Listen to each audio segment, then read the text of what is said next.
সম্পাদক আমাদের প্রিয় ফয়সাল মাহমুদ শান্ত ভাই বক্তব্য নিয়ে আসছেন।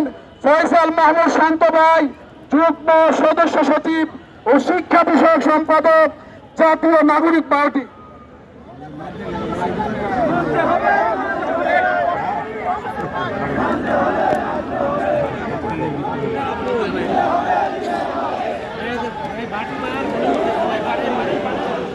সম্মানিত শিক্ষকবৃন্দ,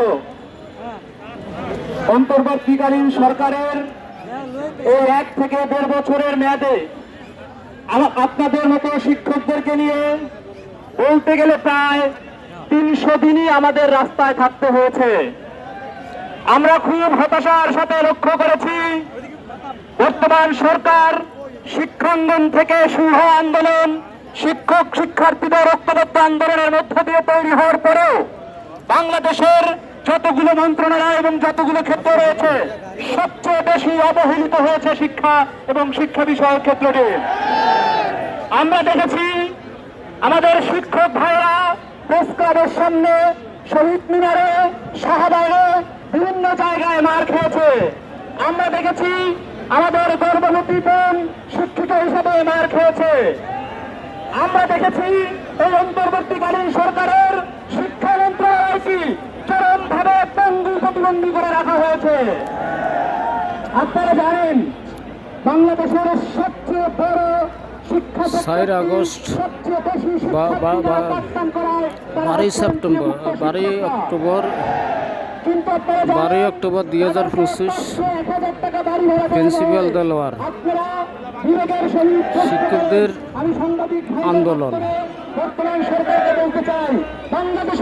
শহীদ মিনার, ঢাকা।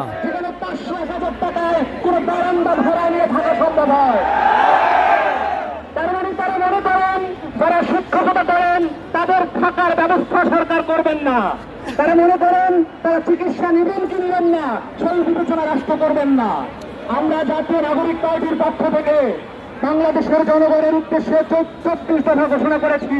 আপনারা জানেন 24 দফার একটি দফা ছিল সুস্পষ্ট শিক্ষা নিয়ে। সেখানে আমরা স্পষ্টভাবে বলেছি অন্তর্ভুক্ত শিক্ষকদেরকে বেতন এবং ভাতা বৃদ্ধির মধ্য দিয়ে বাংলাদেশের সকল শিক্ষক স্তরে আরও একটি বেতন কাঠামো তৈরি করে শিক্ষকদের মর্যাদা নিশ্চিত করতে হবে। আমরা অন্তর্বর্তীকালীন সরকারকে স্পষ্ট করে বলতে চাই, শিক্ষকরা কোনো বস্তু না, শিক্ষকরা কোনো ব্যবহারের মাধ্যম না যে তারা রাস্তায় রাস্তায় এখানে ওখানে ঘুরবেন। শিক্ষকদের কাজ মানুষ করা। আমরা বলতে চাই, আপনারা আজকে যারা চেয়ার দখল করে আছেন আপনাদের অতীত ইতিহাস ঘিরে দেখেন এরকম কোন একটা স্কুল কলেজ থেকে আপনারা পড়ে এসেছেন। আমরা খুব দুঃখের সাথে লক্ষ্য করে দেখেছি আমাদের বর্তমান যিনি শিক্ষা উপদেষ্টা তিনি একজন নিজে শিক্ষক, কিন্তু আমার কাছে মনে হয়েছে রাষ্ট্রের সকল কর্মচারীর মধ্যে একজন ব্যক্তি যিনি শিক্ষকদের ব্যাপারে উদাসীন থাকেন তিনি হচ্ছে এই চেয়ার আপনার শিক্ষা উপদেষ্টা।